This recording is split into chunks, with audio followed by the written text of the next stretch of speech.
Big tobacco companies in the 1960s like Philip Morris and R.J. Reynolds had been making billions by getting everyone hooked on their addictive cigarettes, and one of their favorite audiences to market to was kids. Kids were a marketing goldmine for tobacco companies because if they could get a 12-year-old kid hooked on Camel cigarettes, that kid was only going to smoke Camels for the rest of their lives. By appealing to kids, tobacco companies were creating lifelong customers.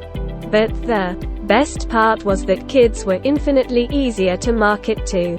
Unlike adults, with adults, you have to appeal to complex desires like status, sex, jealousy, and greed.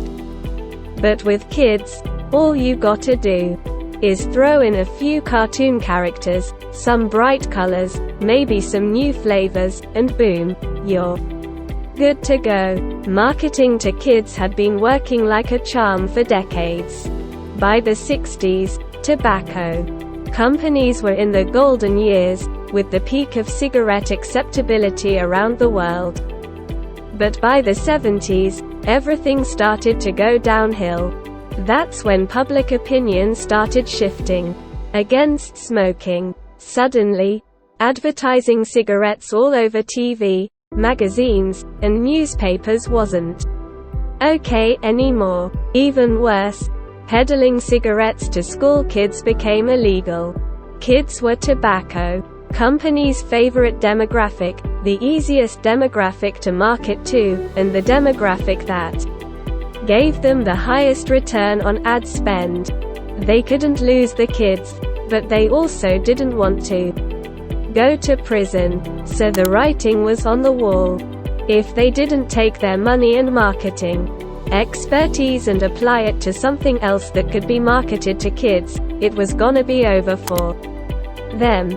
They needed something that was just as addictive as cigarettes, but that was as socially acceptable as toothpaste. What could that be? What about sugar? Think about it. Everyone loves sugar, and yet sugar can be more addictive than cocaine.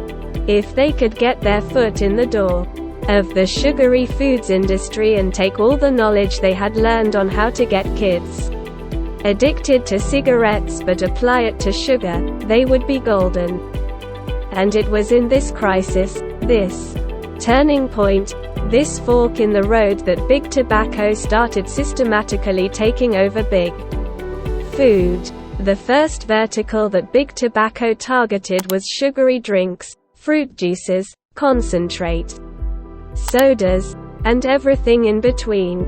Candy and chocolate are packed full of sugar, but even in the 70s, candy had a bad reputation. Everyone already associated it with diabetes and obesity.